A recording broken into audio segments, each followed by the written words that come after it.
Langdon exhaled, trying to clear his head, hoping to make sense of what he was about to do.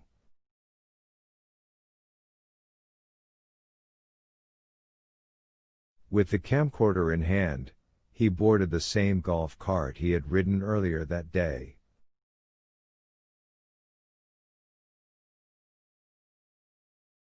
It had not been charged, and the battery meter registered close to empty.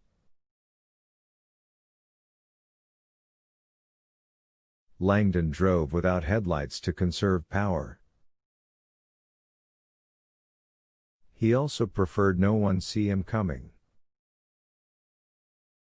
At the back of the Sistine Chapel, Cardinal Mortati stood in a daze as he watched the pandemonium before him.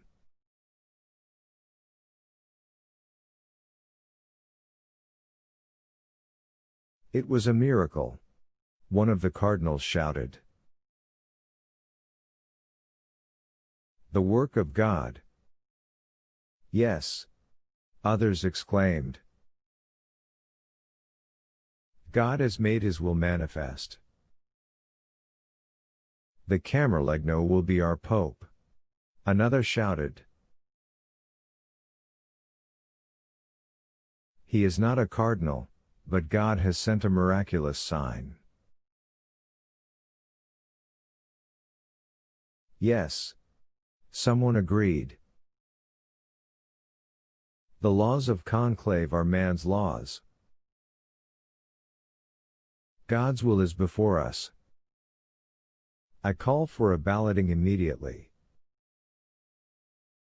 A balloting? Mortati demanded, moving toward them.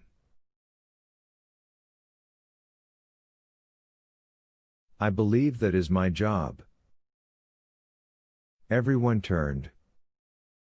Mortati could sense the cardinals studying him. They seemed distant, at a loss, offended by his sobriety. Mortati longed to feel his heart swept up in the miraculous exultation he saw in the faces around him.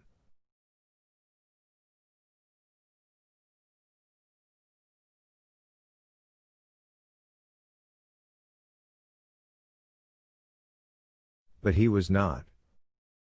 He felt an inexplicable pain in his soul. An aching sadness he could not explain.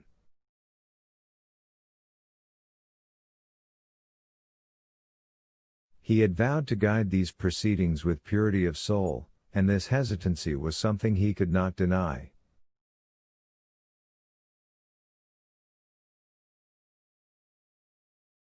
My friends, Mortati said, stepping to the altar. His voice did not seem his own.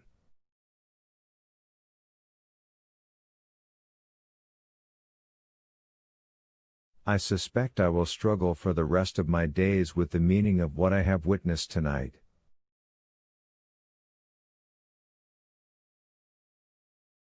And yet, what you are suggesting regarding the Camerlegno.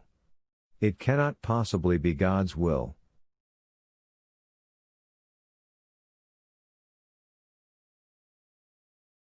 The room fell silent. How? Can you say that? One of the cardinals finally demanded.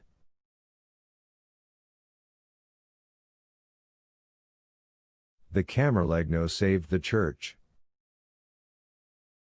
God spoke to the Camerlegno directly. The man survived death itself.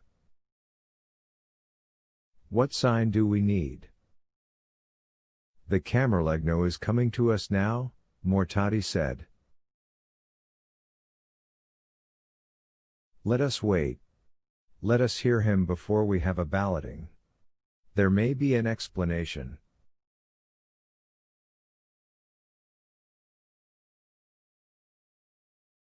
An explanation?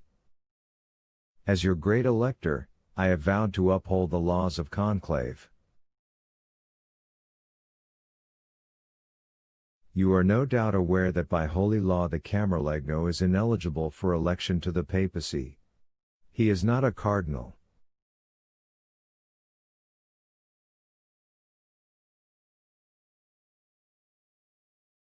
He is a priest. A chamberlain. There is also the question of his inadequate age. Mortati felt the stairs hardening.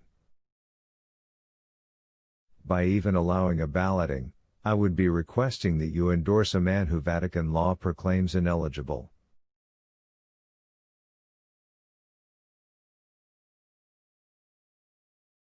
I would be asking each of you to break a sacred oath. But what happened here tonight, someone stammered, it certainly transcends our laws.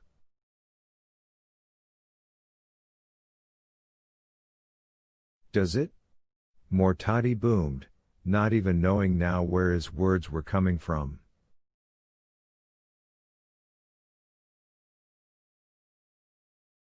Is it God's will that we discard the rules of the Church?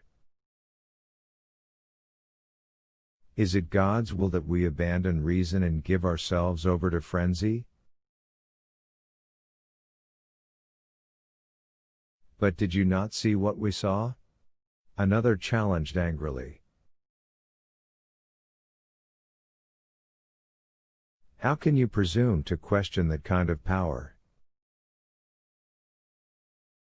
Mortati's voice bellowed now with a resonance he had never known. I am not questioning God's power.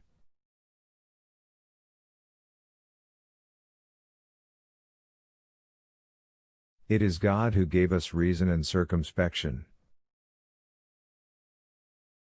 It is God we serve by exercising prudence. 129. In the hallway outside the Sistine Chapel, Vittoria Vetra sat benumbed on a bench at the foot of the royal staircase.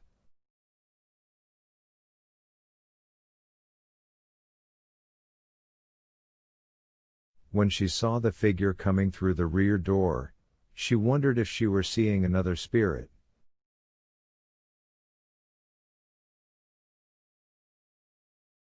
He was bandaged, limping, and wearing some kind of medical suit. She stood, unable to believe the vision. Bert. He never answered. He strode directly to her and wrapped her in his arms.